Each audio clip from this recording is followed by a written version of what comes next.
Il faut être passer vraiment à quelque chose d'autre.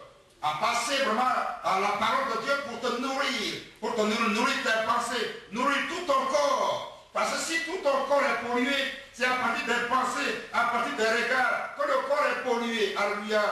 Donc il faut vraiment que tes pensées soient pures. Il faut que tes pensées soient pures.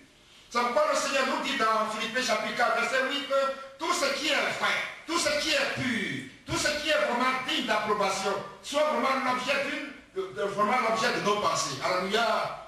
Le Seigneur dit également que heureux ceux qui ont le cœur pur, car ils verront Dieu. Quand tes pensées sont pures, alors tu vois Dieu. Comment tu vois Dieu? Tu vois Dieu parce que tout te réussit. Tout ce que tu entreprends te réussit. Et devant le cas, ceux qui vraiment qui ont les mauvaises pensées, des fois même, ils vieillissent plus que leur âge. Tu le vois comme ça, il est jeune, mais il présente vieux. Parce qu'il pense mal. Donc nous devons vraiment apprendre à contrôler nos pensées. Alléluia. Ça, c'est très important. C'est très important. Il faut vraiment qu'on se nourrisse. On pense bien, on nourrit nos pensées, on soit positif. Et qu'à travers tout cela, on édifie vraiment les autres. Alléluia. Donc vivre la belle vie, c'est garder ses pensées. Vraiment contrôler ses pensées. Alléluia. Le plus souvent, quand on ne contrôle pas ses pensées, on se met en colère vraiment facilement. On ne peut pas se maîtriser. La moindre parole que ton prochain t'adresse, alors vraiment tout de suite tu te mets à la colère. Alléluia. Oh, le Seigneur dit que si quelqu'un se met en colère, il ne faudrait pas qu'il pêche. Il ne faudrait pas que le ciel se couche sur sa colère. Alléluia. Tu manifestes quelque chose ta colère, ok, parce que quelqu'un, ton frère, ce qu'il a fait, c'est pas bien, tu manifestes vraiment, tu manifestes. Parce que ton système nerveux est en activité, mais ça s'arrête là. Il ne faudrait pas que le ciel se couche sur ta colère. Alléluia. Il faudrait qu'avant que tu ne passes par ton lit, il faudrait vraiment te vider. C'est-à-dire faire une respiration spirituelle. Faire une respiration spirituelle, c'est-à-dire te vider totalement. Purifier tes pensées. Alléluia. Deuxièmement également, vivre la bonne vie, c'est-à-dire que vraiment développer vos convictions. Développer les convictions. Alléluia. Et vraiment prendre de bonnes résolutions au cours de cette année 2012. Alléluia. Parce qu'un homme qui n'a pas de conviction, vraiment ce n'est pas un homme. Si vous voulez être en harmonie avec vous-même, vous devez être un homme de conviction. Donc au cours de cette année, frères et sœurs, adoptez certaines convictions, alléluia, qui vous tiennent. Alléluia. Parce que celui qui n'a pas de conviction, il est à la merci de tous les courants de pensée. Alléluia. Tu ne peux pas vraiment... Oh, c'est cela qui fait ta personnalité. Partout, comme ce qu'on dit là, partout quoi qu'on dise, ça va t'emporter. Ça va pas t'emporter. Alléluia. On tient des opinions, mais ce qui nous tient, ce sont nos convictions. Ce sont ces convictions-là qui représentent vraiment notre personnalité. On connaît une personne par ses convictions. On dit, ah, vraiment lui, c'est ça. Mais si tu es là et tu planes à tout vent, c'est-à-dire que peu importe ce que les gens vont dire, tout ce qu'ils vont dire là, ça t'emporte. Tu n'as aucune décision. Donc là, tu n'es pas un homme, tu n'as aucun objectif. Un homme qui n'a pas d'objectif, ce n'est pas un homme. Alléluia. Il faudra vraiment avoir un objectif ou bien des objectifs. Alléluia. Avoir des convictions. Parce que la Bible dit également que tout ce qui n'est pas l'objectif de conviction est un péché. Parce que tu le fais quand même, parce que les autres le font. Tu fais quand même, mais tu n'es pas convaincu. C'est un péché. Alléluia. La parole de Dieu va nous le dire. Donc tu dois vraiment être sûr de ce que tu fais. Alléluia. Je vous ai dit également, il faut prendre de bonnes résolutions. Nous allons lire dans le livre de Job chapitre 22. Nous allons lire un peu dans le livre de Job chapitre 22. À partir du verset 24. Prenons nos livres dans le livre de Job chapitre 22.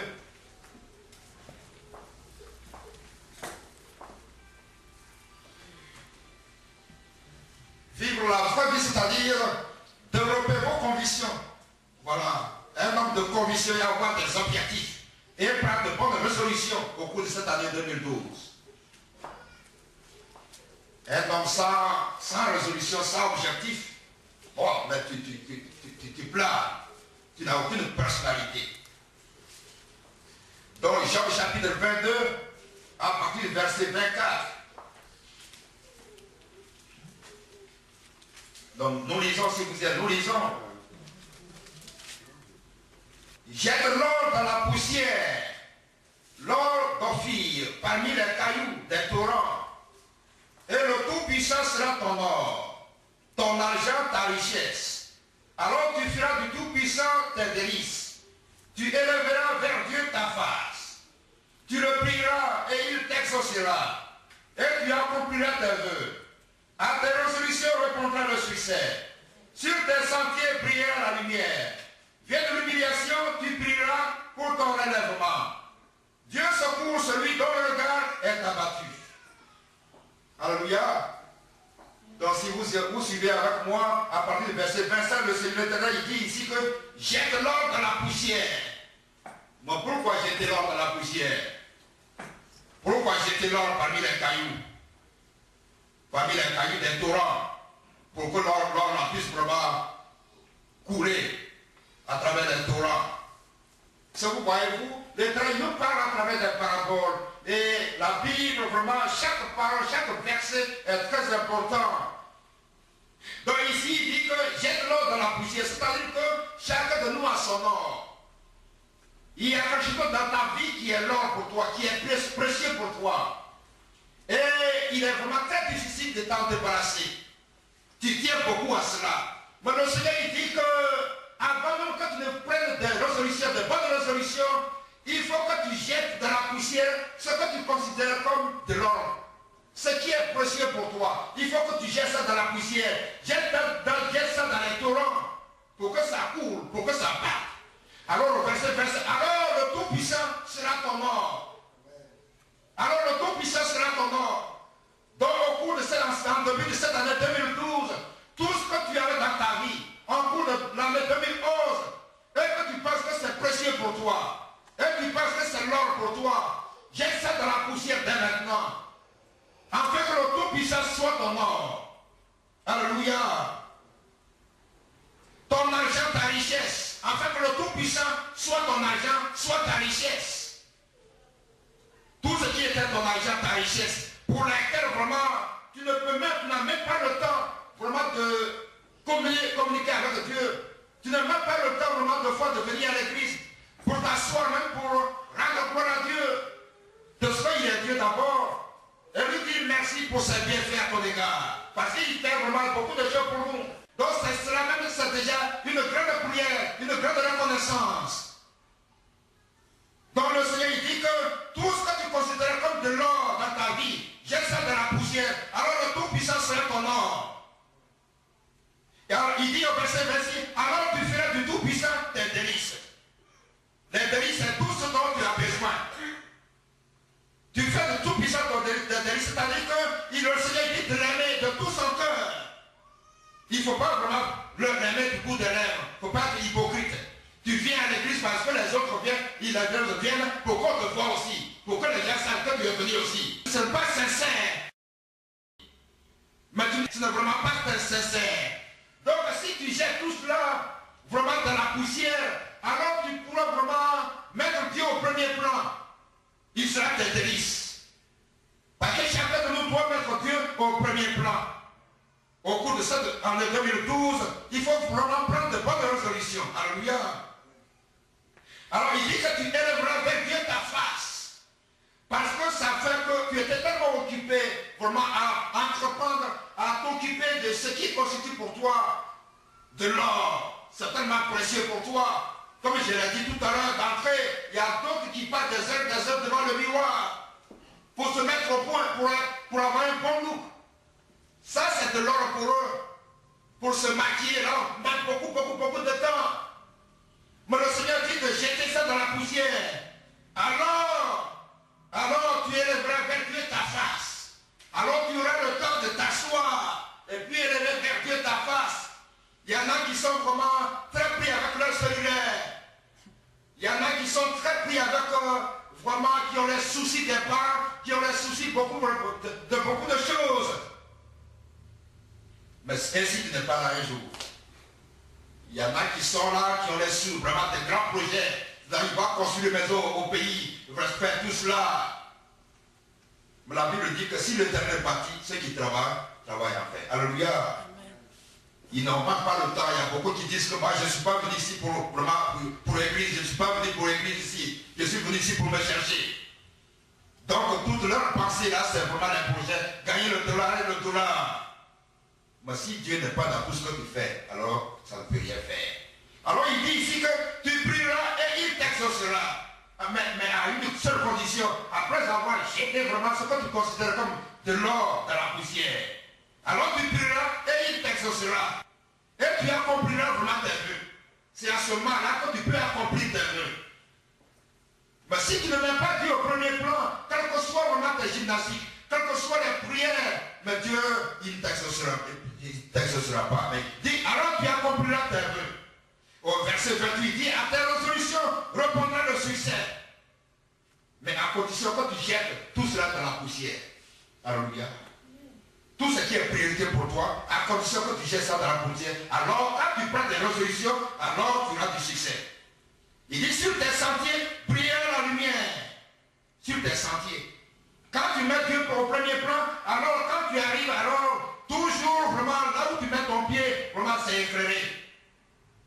Mais si tu ne mets pas Dieu au premier plan, tu te dis que non, je suis venu ici, en tout cas, vraiment, je suis venu me chercher, c'est le dollar, c'est le dollar. Tu n'as même pas le temps pour venir à l'église, rien du tout.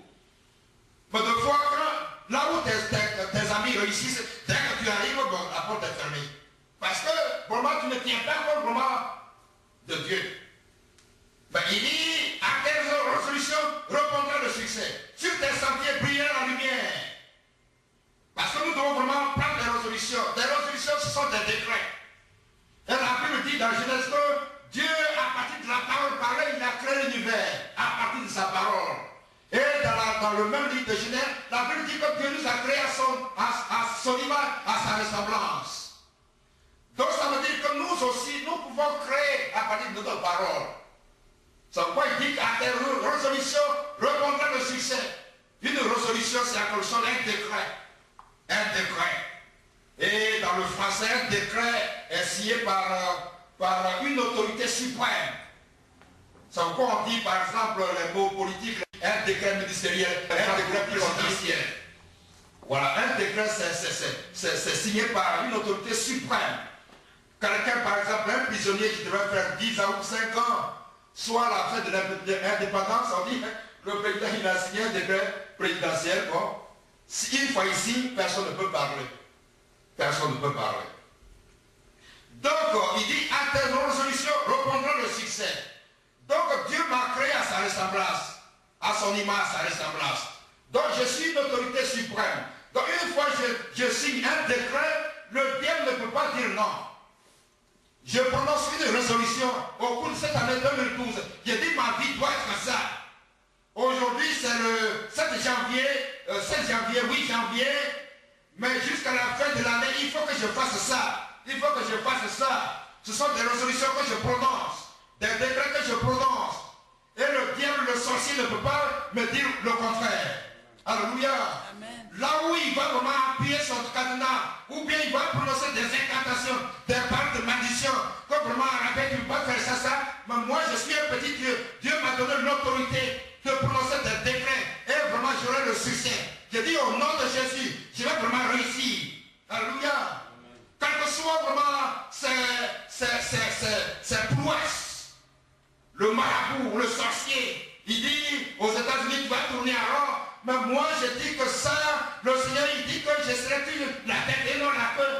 Je serai toujours en haut et jamais en bas. Alléluia. Donc je prononce vraiment ces décrets-là. En tes résolutions, répondra le succès. Donc, vivre la vraie vie, c'est vraiment vivre selon les principes divins. Parce que le Seigneur, il m'a donné l'autorité. Nous lisons encore dans le livre de Psaume, verset 8 à 5, il dit,